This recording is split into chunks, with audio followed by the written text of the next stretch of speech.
Welcome to episode 4 of Rethink with Refash, a platform where we challenge the norms, spark meaningful conversations, and inspire a new way of thinking about consumption.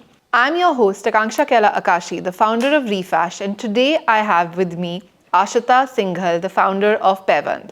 From humble beginnings as a graduation project to earning global recognition and creating a thriving, successful business, Ashita's journey embodies resilience, design, and a deep sense of meaning. Welcome, Ashita.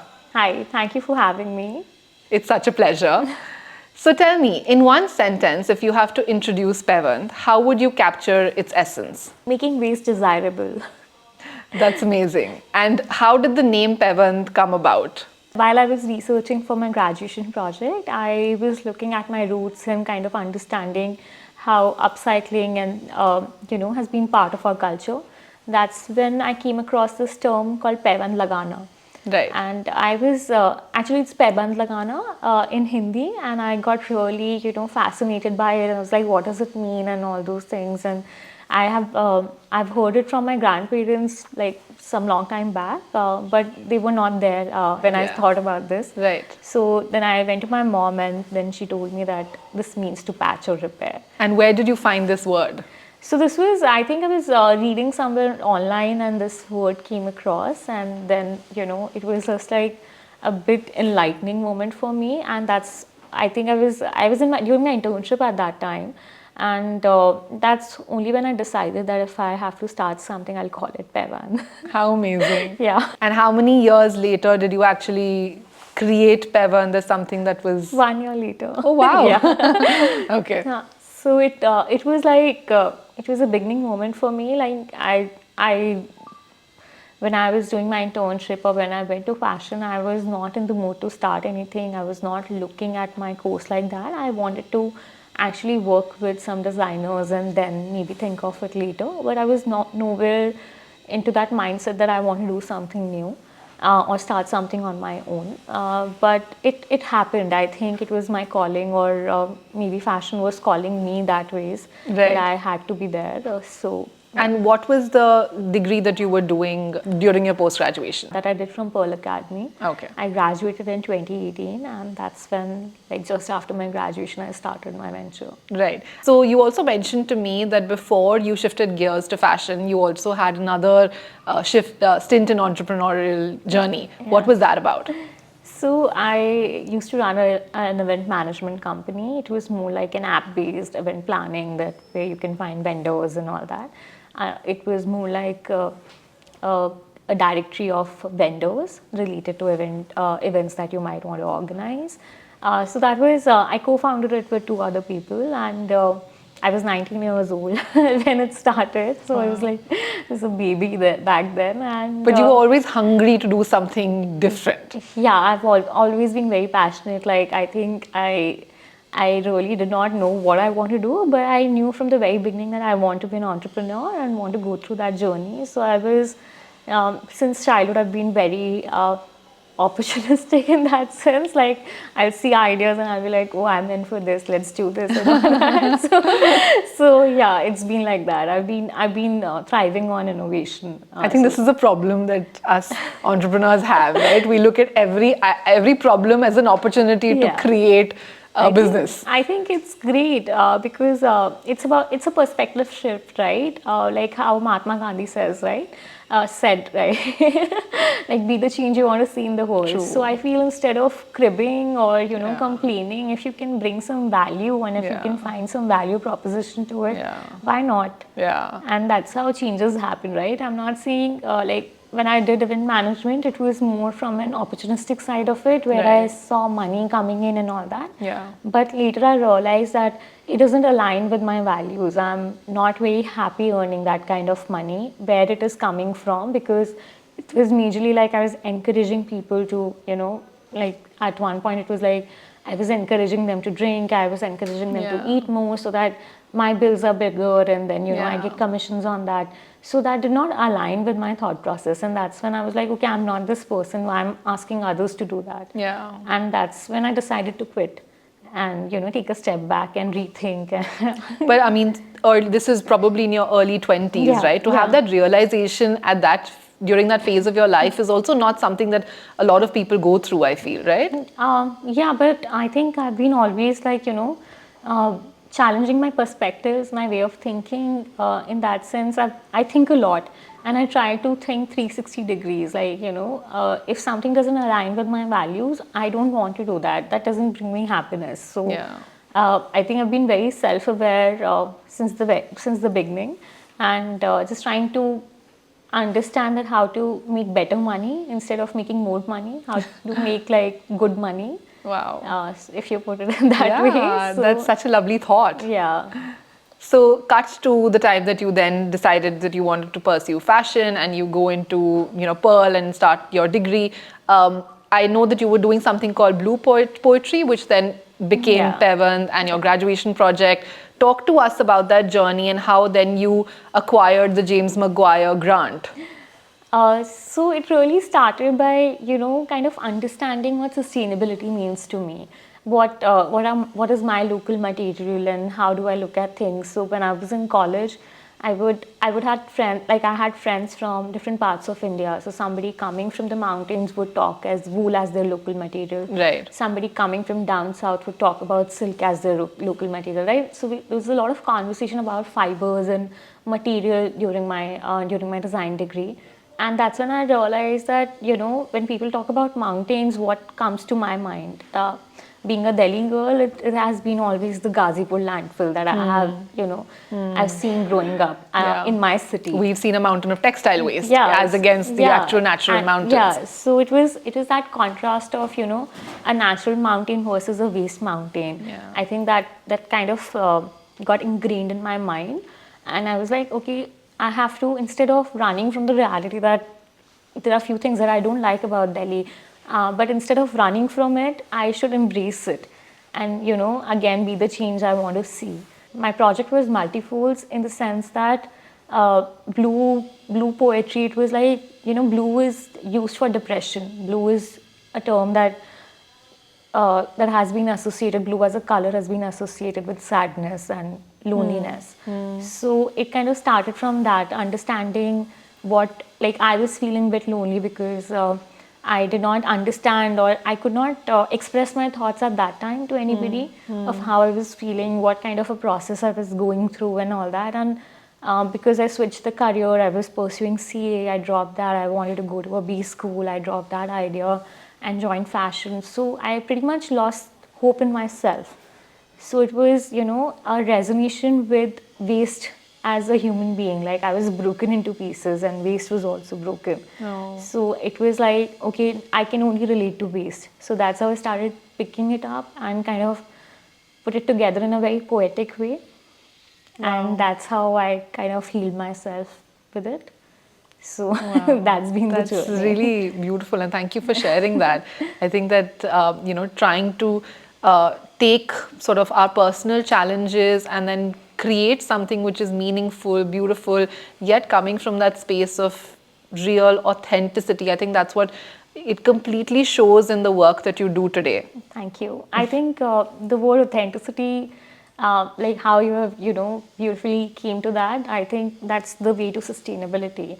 Whenever we try to be somebody else, that's when we fall into trends. That's when we fall into, different types of consumption. But when we're trying to be authentic, I think that's when you figure out your sense of style. You kind of, start living the lifestyle that's yours and not others.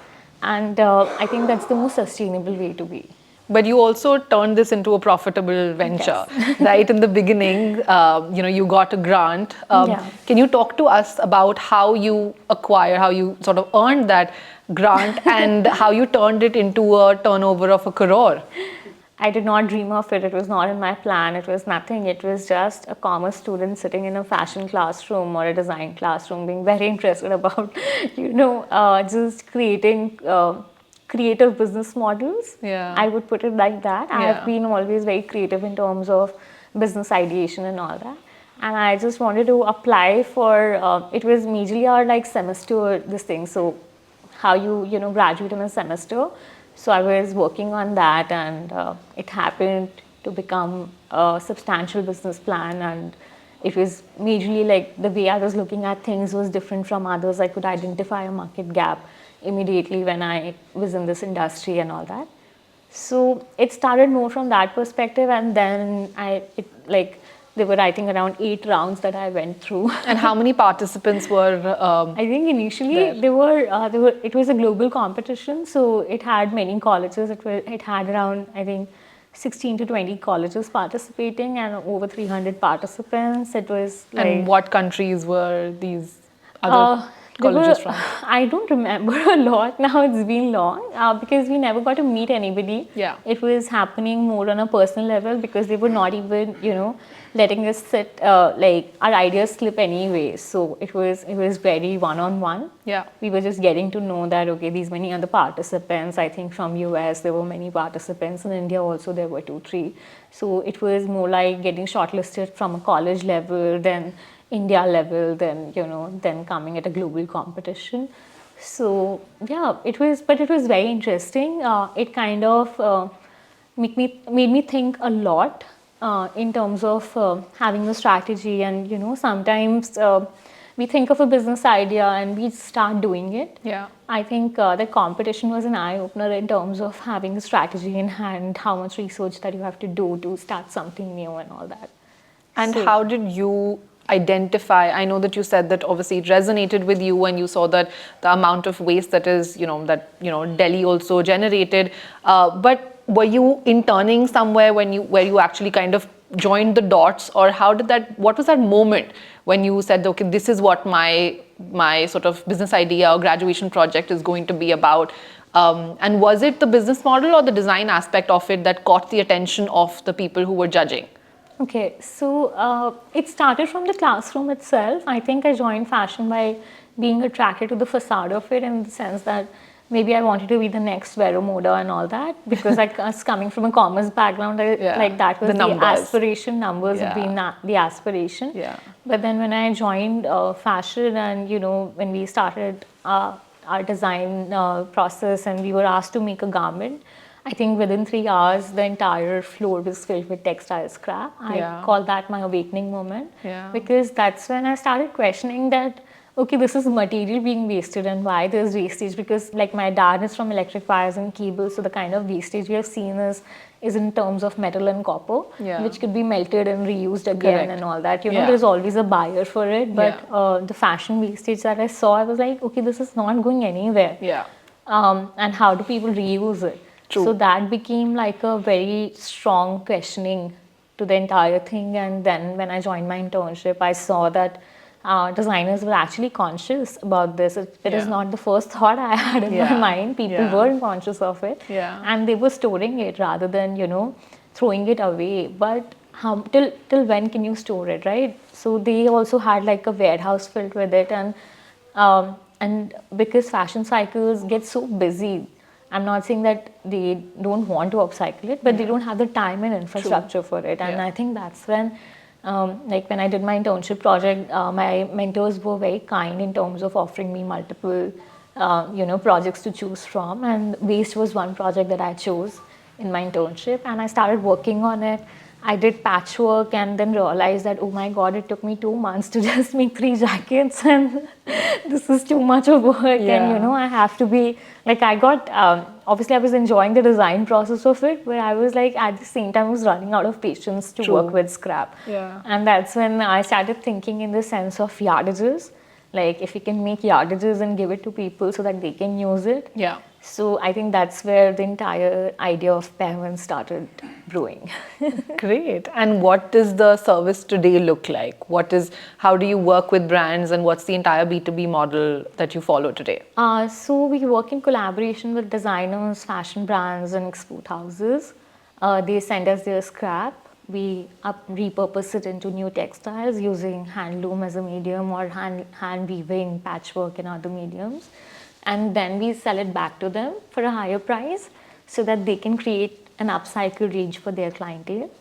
When you say higher price, is that higher price than like a regular material that they'll find in the market, or higher price in the sense that in terms of the value addition I'm talking about. Okay. So depending upon the amount of value addition we are doing, the prices are defined by that, because for us it's majorly the amount of time that weavers are taking to make it, or artisans are taking to make it, and also the design aspect of it, because we're very much involved in the design part. Right. So the waste would come to us, it will get segregated in terms of different colors and fiber type, and then we'll cut it into strips, and then we start the weaving process or the embroidery process. So there's a lot of thinking involved. And do you work in collaboration with the brand, or is this a separate activity that you do by yourself, and then if the brand likes the material that's created, then they buy it from you? What is that process like? So I would say collaboration.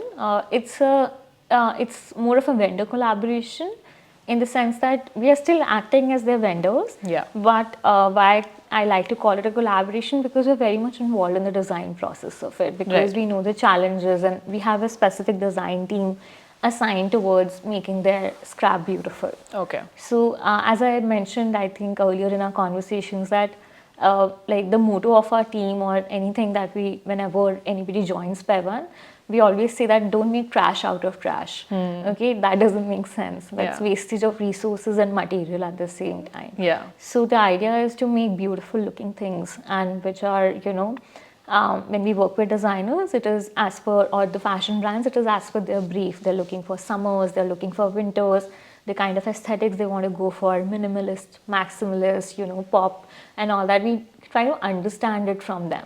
You also have this signature technique of threading the needle with the textile strip and not the virgin yarn. How did that come about? That was also part of my graduation project, actually. Okay. I tried possibly all the mediums of, all different handcrafted techniques where virgin materials could be replaced with waste as raw material. I was very fascinated by polythene back then when I was working. So I was just cutting poly bags and then doing these techniques to them and applying these techniques. And then when I came to this segment, when weaving got a little bit established, I wanted to expand. I already knew that I wanted to go into hand embroideries. That's when we started making it. We got like one karigar initially just to do some samples, and it has been received very well in the market. People have fallen in love with it, and even the designers, we are working with a lot of designers. We're doing continuous embroideries for them out of their scrap. It has kind of enabled us to use the tiniest bits of wastage that comes along the way. How many people or how many sort of artisans are currently working with you? So we're associated with 50 artisans at this point, and then their families. Like almost the impact is going to 200 people. And this is how we calculate, assuming that one person is affecting 4 people in their family. Yeah. So it's the number comes to 200. That's what that's what we're trying to do. The major idea was also to revive artisans in Delhi, because Delhi has become like very diluted in its sense, right? Because of capitalism, mass production, like everybody has forgotten how they used to make things by hand. Yeah. So, and that's when we realized that Delhi weavers, they want recognition. They, till the time we don't put them at a recognition level, this craft is not going to revive. Yeah. So that's when we took the decision of walking the ramps with the weavers and, just bringing that limelight to them, because not everything is about money. Yeah.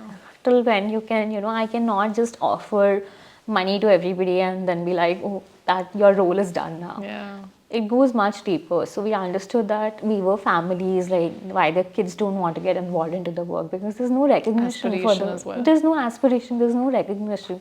Imagine working in a dead job, right? Where you're just getting your paycheck every month, but there's no recognition for the efforts that you've put in. Yeah. So it is. And a lot of times, I think the weavers themselves would not want the next generation to actually follow their that's footsteps. exactly what's happening. And that's when we were like, okay, we need to really give back to the community in the sense that what we can do. So we were like, okay, let's walk the ramp with the weavers, and that reel got popular. It reached to the weavers' families, Wow. and then the kids showed it to their parents. Wow. That, oh, did you see this? Where did you go? And all that. So suddenly, like overnight, they became celebrities. They became that concept of micro-influencing. Yeah. So we are applying it to weavers now. So they became Nice. influencers in their community, and Wow. now everybody's very curious to know what's happening in the studio, what's the studio about, Wow. and all that. And we often have weavers walking in like that. Do you have work? Can we work with you? And all that. But in fact, like those decisions we take very consciously. Yeah. Till the time we cannot offer them 6 months salary, we try not to hire or expand. Yeah. So there's a lot of conscious decisions that are being taken in the process. And all of this falls on your shoulders. Not not all of it. Now I have kind of made teams for everything. Like I'm slowly trying to take off that burden from me. That's where my dad comes into picture. Yeah. I was gonna ask. I think that's leading to my next question. So, what is it like working with your dad, and what part does he handle? So working with your dad is never easy. I think for anyone it has I not think it's been. just two different thought processes, right? And Different two generations. they are coming together. True. So it's never a cakewalk working with your parents, I feel, because they have grown up with a certain ideology, and your sense of accomplishment or your sense of, ideology is very different from your parents, and coming to kind of one common idea, one common ground. Consensus.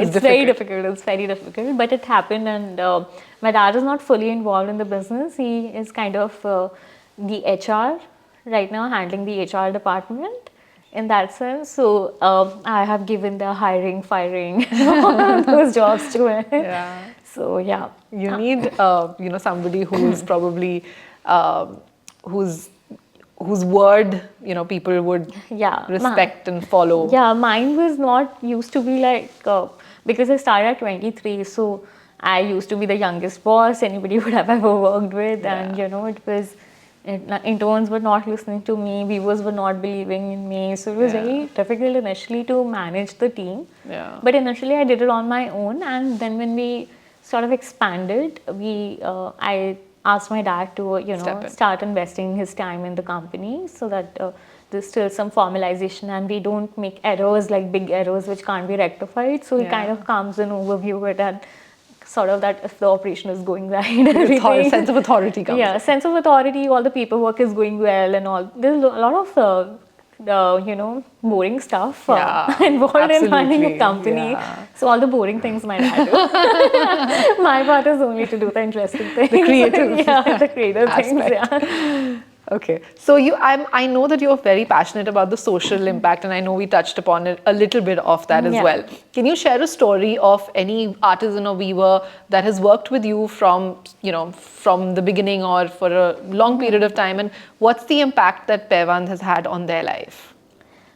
So I think a master weaver, Kishan Uncle, he's been my guru, my mentor, my first weaver that I hired in the team. So I think his story is quite inspirational because he comes from Pilakwa, which is in Ghazipur, and where where mostly everything is done on power loom, but he refuses to work on power loom because he doesn't find enjoyment in that and everything. And then he got to know about us, like we got connected by some of the intermediaries in the process, and that's when he came to our studio for the first time, and we just kind of asked him that if he wants to join and all that, without little faith. Okay, maybe I'll get 2 months of my salary, but I'll get to work with handloom. It was like that for him. Then okay, let me join, and I think he's 70 years old now. Wow. So he joined our studio, and ever since he has joined, I'll tell you first his impact on my life. Then I'll tell you, vice versa impact. But when he joined the studio, we kind of started innovating with things. So my idea of weaving was never to teach them anything new, because I hardly knew anything also about weaving. So the idea was to understand what they already know and just kind of replace their materials and see if they can create something new out of it. So we started understanding his skills and what he knows and all that. And then we started creating new pieces. So, and he every time he would create a fabric, and he would be like, "Ye kahan bikega?"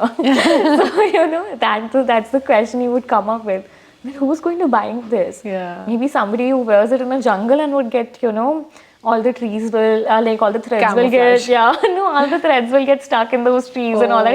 He'll make fun of me. That, what you're doing is, and all, like, he found it quite rubbish in the beginning. So, that's when I was like, no, you do it. No? Let's see, you are getting your salary. How does it matter? It sells or not, main rakh lungi and all that. So, it kind of started with that conversation, and like, then we started selling, we started producing more people started joining. So he kind of realized the impact of it. Yeah. So then he started innovating. He started giving his ideas to us that, okay, let's do this, this is another weave structure. Whenever he would get a free time, we have a bookshelf, he would go and read the books and kind of, Upskill. bring new designs from there, that he'll just see the picture, I can recreate this. And that's how the journey started. For Kishan Uncle, the impact has been that it's been 6 years that he has been working on handloom, which he thought would be a 2-month gig for him. Yeah. So it's been 6 years Wow. that he has continuously found employment in handloom. He has gotten, I think the rest of the team has been built by him only. So most of the weavers he got from reference, he got his friends employed in the studio, he got a lot of youngsters also in the studio to learn weaving and everything. So that's how it all started, and I feel Kishan Uncle's impact, when I used to speak with Kishan Uncle, that's when I realized he doesn't want money only, because he has a certain lifestyle which is kind of, his kids are now working in the industry segment of it, so they're earning money and they're getting money, but not through handloom. So now he has this mission or drive in himself that he wants to, kind of get recognition for his 70 years of life that he has spent with this craft. And Delhi weavers have never been known. They used to make bed sheets. So these are the most underrated weavers that were there. And when we started working with him, I think when we walked the ramp with him for the first time, the kind of confidence he gained from that, the kind of recognition he received, it kind of transformed his way of thinking for the studio. And also you changed his life, right?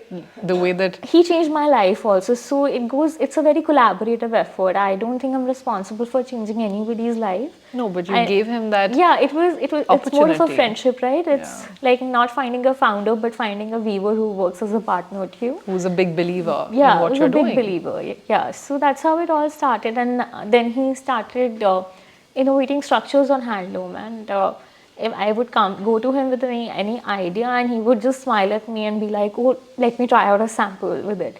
And the transformation we've seen in him is something that goes beyond words, because it's very personal, it's very emotional in that sense, that he has now accepted us as part of his family. So it's not just Paiwand accepting him as a family, but now it's a vice versa thing. Growing Paiwand has become his mission also. Yeah. It's not just, it's not a solo effort only. It's like now he understands what Delhi weavers want, how we can empower it, how we can get more artisans on board. So he kind of understands that as we scale, what is going to be the impact of this business and where his role would be. Yeah. So he kind of, he has started valuing his knowledge also. Amazing. Like, just seeing craft as a catalyst of change. Yeah. I think that's where the entire ideology is set. And he's very happy, like he's making money. His family is very happy. He's become a celebrity in his hometown, in his village. So he's like, we try to like put a lot of content about Kishan Uncle, because he's one of the happiest person in our studio. Yeah, I did see on the website that you mention every contributor, right from obviously you, the founder, to the helpers, staff. What is that thought process all about?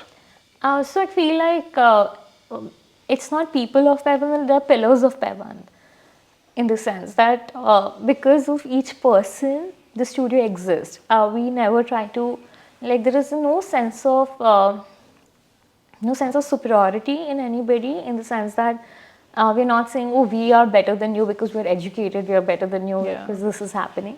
It's like we know that we all coexist in an environment Yeah. where everybody's contribution makes the studio run. Yeah. So even from, somebody who comes to clean the studio in the morning, everyone's effort is being acknowledged by us. And and our helpers are like, they are actually the backbone of our company, because when we started working, I wanted to hire women weavers, but the studio was in Delhi. Nobody wanted to come out of, their clusters, and why should they, right? So that happened. So only men came as weavers to us, but the women surrounding the area came as helpers to us. And the way they have evolved is again very inspirational. So my oldest helper, Moni, when she joined the team, she joined for this waste joining. Then she got into cutting. Then she got into quality check. Now she's a supervisor. So, the growth that's happening within the studio and the kind of opportunities that are coming as we are growing, we're just trying to give those opportunities first to our team. If they can take up the roles, it's great. We don't have to hire anybody new for that role. Yeah. So it comes to them. So they're also very motivated. The moment any women comes to our team, we ask them if they know weaving, if they know hand embroideries, if they know knitting. Because like knitting is such a technique, like sweater bunna to aata hi hai mostly, right? Sabko. So that happened. Button silna aata hai ki nahi, kaaj karna aata hai ki nahi. So kind of understanding what they have to offer and then kind of coming with the salaries for them.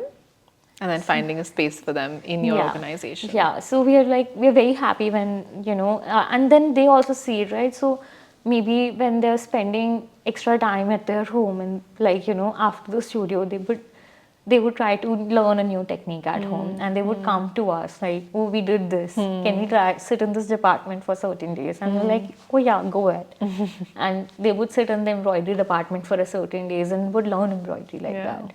So there's a continuous growth, kind of upgrading your skills is quite valued in the company in that sense, in the studio. So if you can upskill yourself, the environment is very open. It's just that you have to take the courage of upskilling yourself. Yeah. And if you're open to that, you will find better growth. How did this kind of way of running your business come about? Because this is not a way that the traditional organization is really structured, or some of the points that you really mentioned to me, it's very different from what a traditional business would be like. Was it a natural progression, or was it a very, very conscious decision to be able to follow something which feels true to you and feels authentic to you? The way I feel it, I think you will also resonate with it. Every woman would resonate with it, right?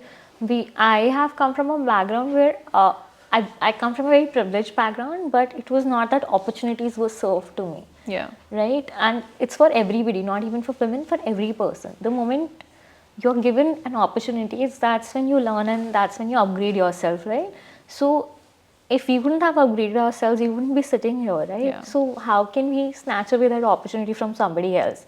It becomes a social and moral responsibility to give that opportunity to people, because somebody gave it to us, right? Till the time we don't pass it on, it doesn't make sense to me. So we actually recently came up with this slogan in our studio, which is like, जब किसी को सिखाओगे तभी नया सीख पाओगे.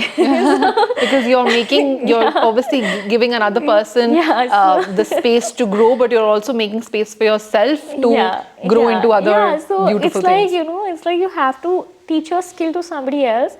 That's when you make space to learn a new skill. Yeah. And that's when growth happens. But that thought process is so different from how we usually view our sort of colleagues or peers, where we say that हम उसको सिखाएंगे तो वो हमारा काम ले लेगा. And that's the insecurity that my team also had initially. Yeah. But then when you see that there's an opportunity to doing something better or something new, then why wouldn't you? Like, that's the idea, right? जब किसी को सिखाओगे तभी सीख पाओगे. So when you come out of that insecurity that somebody can take away your work, is when you start learning. Yeah. I believe. So, what were the initial challenges like, or even what are the challenges that you face today? Particularly, I know that I read somewhere that you said that there were a lot of no's that you received before you actually got the first person to agree to to do the service with you. What was that entire journey like? So I think when I started my journey, fashion industry used to be very, closed in that sense. There was not a lot of space for collaboration. There was um not a lot of belief put in to young graduates in that sense. So it was very closed in the sense that of just sharing anything. And when I started my journey, it was even the idea of giving your waste was like a lot for people, because it's the design directory. Yeah. It's like sharing what they've done over the years, what True. kind of textiles they've used over the years Yeah. with somebody they don't know. Yeah. Right? So I don't really blame anybody. I think it is a journey that everyone has gone through with Paiwand. It is how you build trust in people, and how you have faith. Maybe we were a good business idea to some people. We weren't a great business model to some people. So it was just finding like-mindedness in terms of your clientele. For some, Paiwand would be worth the idea to Yeah. spend time. For some, it won't be. You don't have to get discouraged. You just Yeah. have to find like-minded people. Yeah, you have to find people that actually resonate with the Yeah. idea that you're and working there are on. many. There's such a huge population. Like when I started Paiwand, I could not find anybody who would resonate with my idea Yeah. within my family, within my Yeah. friend circle. And Yeah. now I have a huge network of people, or a But huge that, I feel like that community also supports changes us. with time as people see that other people are accepting of your idea, and also I think that that also happens with global recognition. The minute the West, says that okay, this is an idea that needs to be put on a pedestal, I think we tend to follow. Could be, and that's like validation plays an important role. Yeah. Everybody is looking for validation. Yeah. We are looking for validation for others in the sense that if we can accept it or not, right? Yeah. For you also, Absolutely. I think the way Refash started, I don't know, did you receive a lot of support when you thought of starting it? So I think that before I believed in my idea, it was my husband who believed and said that okay, you have to run with this. I think for the initial couple of years, he was my biggest cheerleader. Every time we would go to a party or meet people, he would talk about my idea. So he was definitely a bigger believer in Yeah. Refash before I even understood the impact that this could create. But yes, I think that the extended, friends and family, again, working with waste, or why is this something which is important? There's so many other things that you can do with respect to design. Yeah. Why only waste? Because obviously that is also something that's frowned upon in India. So I think that the extended friends and family, I don't think that acceptance was there, but I think with my core, with my core people, I think that really was there right from the beginning, and that helped me. Actually, it still helps me do what I'm doing, because if that was not there, if your core shakes, then you doubt yourself, and then that's a tumbling down journey. So Certainly, but do you think that your extended family started supporting you because of the validation that you were getting, or because of your efforts that you were continuously I think it putting was a in? mix of both, because the validation comes with the effort, right? Yeah. Over a period of time, I'm a strong believer in hard work. Yeah. I feel like if you have that resilience to show up at your work on an everyday basis, there is a compounding effect that happens over a period of time, and then the validation comes along as well. Yeah. I like, as you're saying, right? So it's not just the validation; it's also when they see you continuously believing in something. True. I think others start believing in it.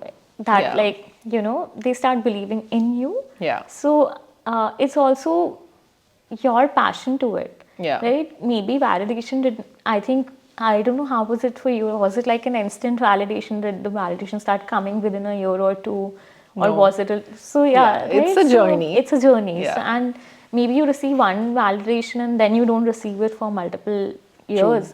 Then what do you like? People don't stop believing in you till the time you stop believing in yourself or in your idea.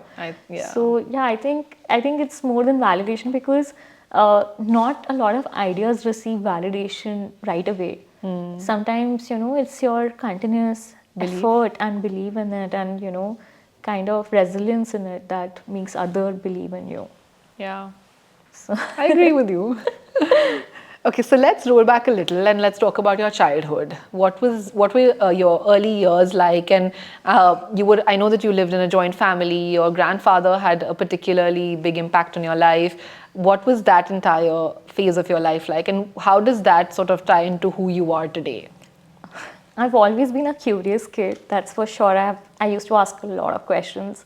I know I would ask questions to an extent that my family would get irritated with me. Like, can you please stop talking? And can you please I have a stop 4-year-old asking? and yeah, the questions are non-stop. Yeah, so the questions are non-stop. And I think my grandfather encouraged me to ask more questions rather than getting irritated with it. And that's where we started forming a deeper relationship where he used to enjoy the kind of curiosity I had in me, and he would kind of nurture it rather than, like, most of the times what happens is we kind of try to kill it. Yeah. Right? And that's when sad adults are formed. So Yeah, because parents don't have time to answer. parents don't have time, but grandparents Yeah, have, right? yeah. So that's the beauty of grandparents. 100%, I agree. So grandparents always have time for Yeah, you. So I think that's where my grandfather in particular started playing a very important role in my life, because he started believing in me more than I ever thought could believe in myself. Like, even when I was very young, he would take me to his friends and be like, oh, meet my granddaughter, she's this and that. I had zero achievements, zero accomplishment. I was just a kid and a very average kid in that sense. But he would kind of put that belief in me. And that kind of made me believe that I'm here for a reason, or maybe there is a bigger purpose of existence. So that translated that had a huge impact on me. Also, being associated with fashion, we always talk about, like, most of us are very inspired by our mother's saris. Yeah. I have been fascinated with my grandfather's dhotis. I like the color white has so much impact in my life. That old man would be just wearing white all the time, and that's a statement in itself. Like, understanding authenticity from my grandfather is what made me very strong in my beliefs and in my opinion, and just the idea that how a minimalist life could look like. Like, whenever I would open his cupboard, it would just have like 4 or 5 dhotis, and that's about it.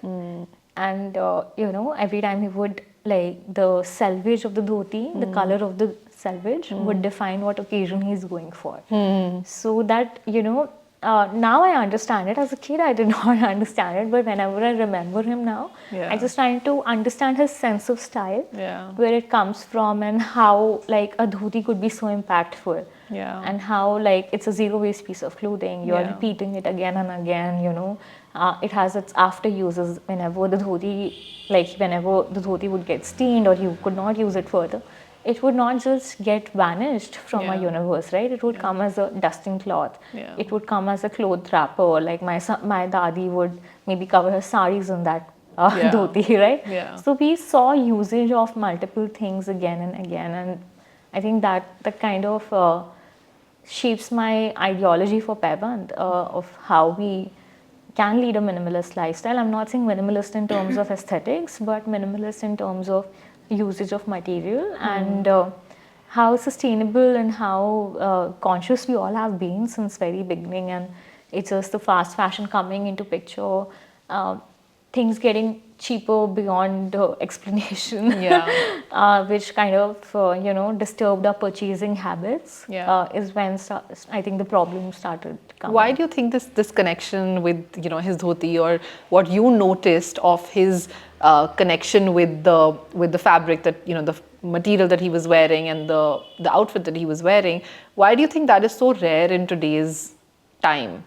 I think we don't think that much now. I think most of the people, we're too busy, and, like, even I got very busy. I would not say I did not get busy with studies, with competitions, and just trying to be the best in what you do. There's a lot of competition with the population that we are in, because if we don't get good marks, we won't get into this college and all that. So even I got busy. I got really busy, and I did not pay enough attention to that particular aspect of it during that time. But as I reflect back, I think that's what I understood from his journey, because when I came to design, it kind of made me more sensitive towards my environment. It made me reflect, it made me pause, and look back into my journey of where I come from, what it means to me. And that's when I was able to form even connection with my grandfather in terms of his clothes. And I did not, it was not just a childhood thing. Like I would love his dhotis, but the reflection came as an adult. It was an impression that actually Yeah. led to something else in your adolescent years. Yes, and it's like, do you have something like that in your life? How was your childhood? I think I also grew up very close to my grandparents. We used to live in a joint family. For me, I think it's my nani's tailoring machine, her sewing machine, which was just there with her till, I think she lived till around almost 85. We lost her a couple of years ago. Till her last month also, she was making stuff with her hand. During so sweet. COVID, she was making masks and distributing to everyone, in the colony and to the underprivileged. So I think that kind of association for me, when I was pregnant, together we turned one of her old dupattas into a kaftan for me because it was COVID and, you couldn't go out and wear and buy things, etc. So we just turned an old dupatta of hers into a kaftan for me. So that association I do definitely resonate with. And I feel like there's so much that now I reflect on that actually has shaped me into who I am today. Or even the fact that I've become somebody who actually is putting achar at home, and my husband feels like I've turned into this old lady. But I've seen my dadi put achar, and it's a very winter thing. Yeah. And those things are they're impressions of your childhood that you want to kind of just carry along with you. You don't want to lose them. Yeah, you start valuing it more when your grandparents are not around, right? That's true.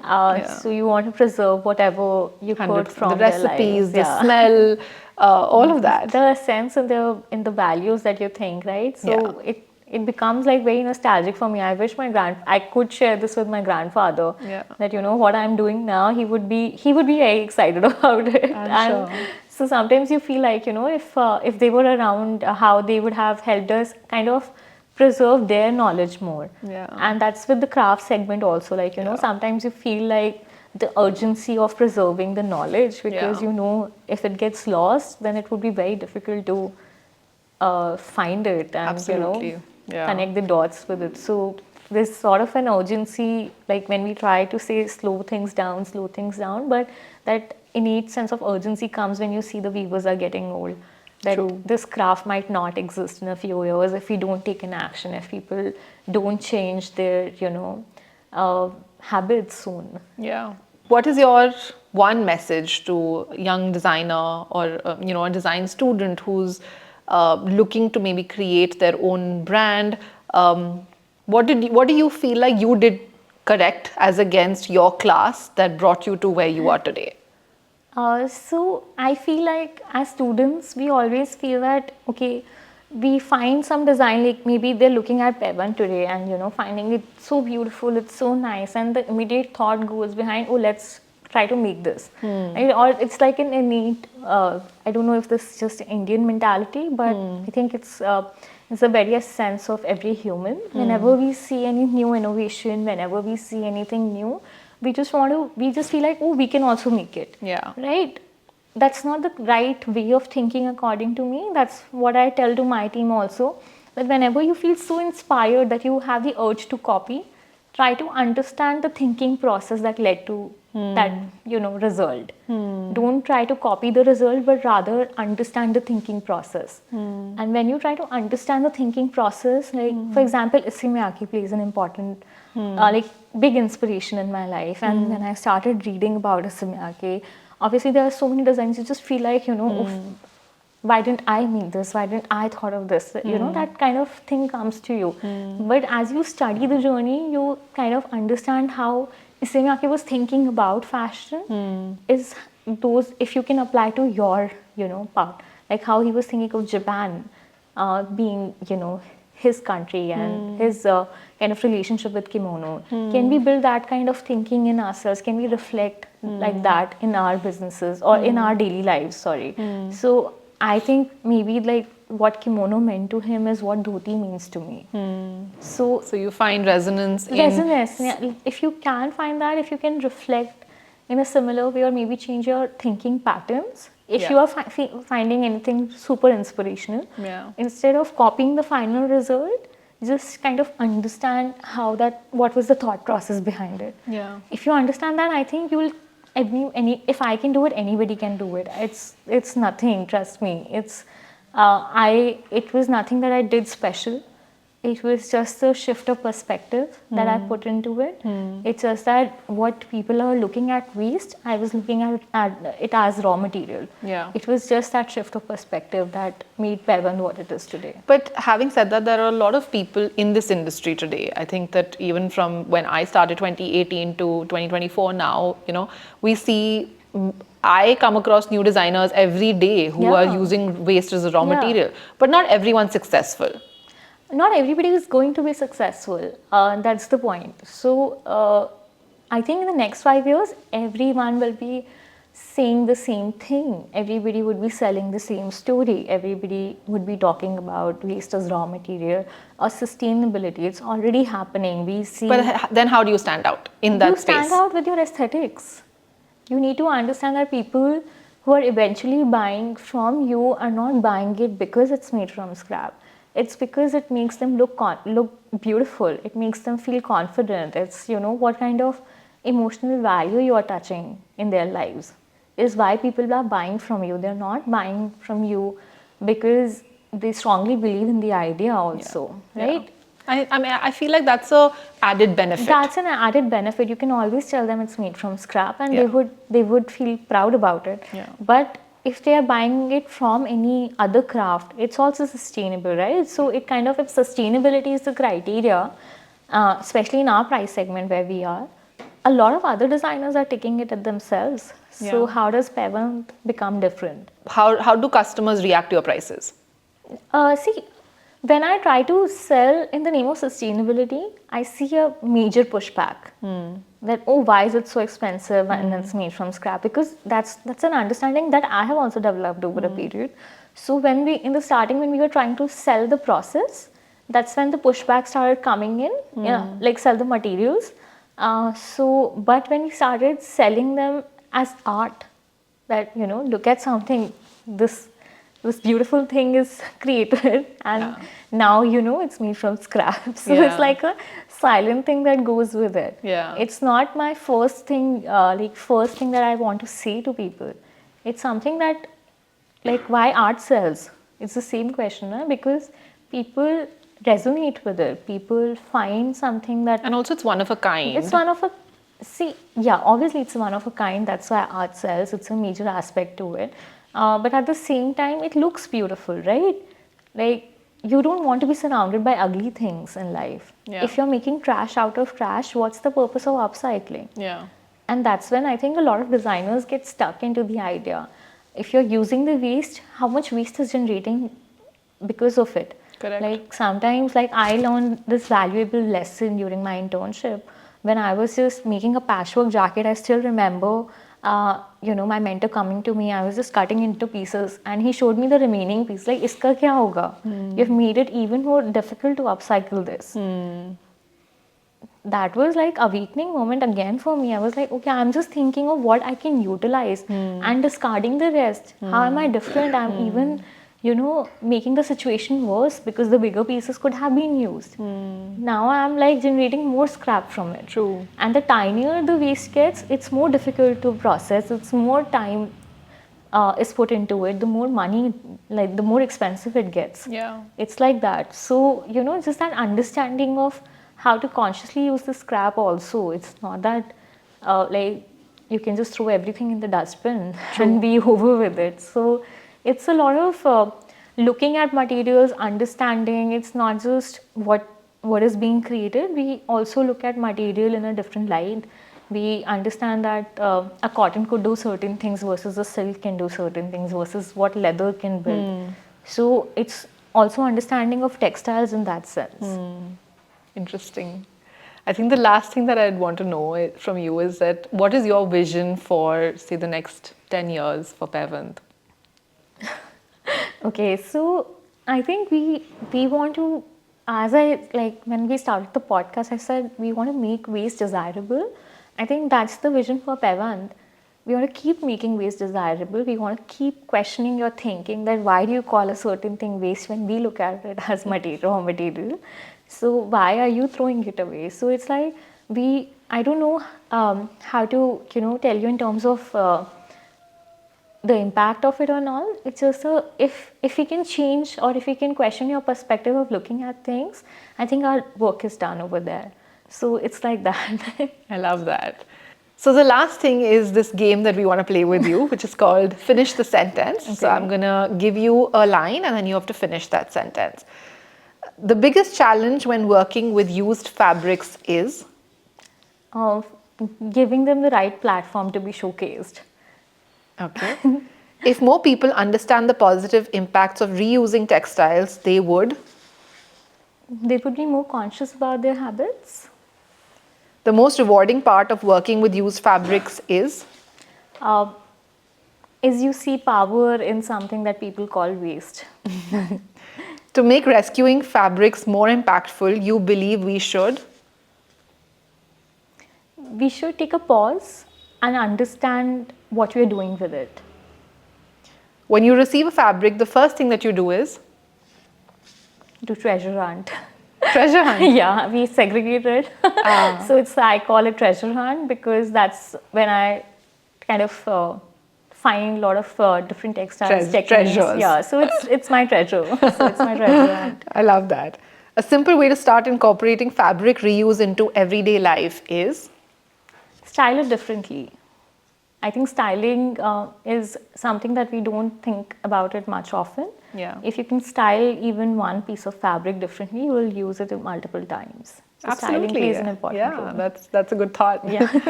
Thank you so much. This has been such an insightful conversation for me also. I've really, really learned so much and we just had fun, I feel, Yeah, having this chat. Yeah, thank you for having me. Or I loved sharing, what I think about it, and also hearing your perspective towards it.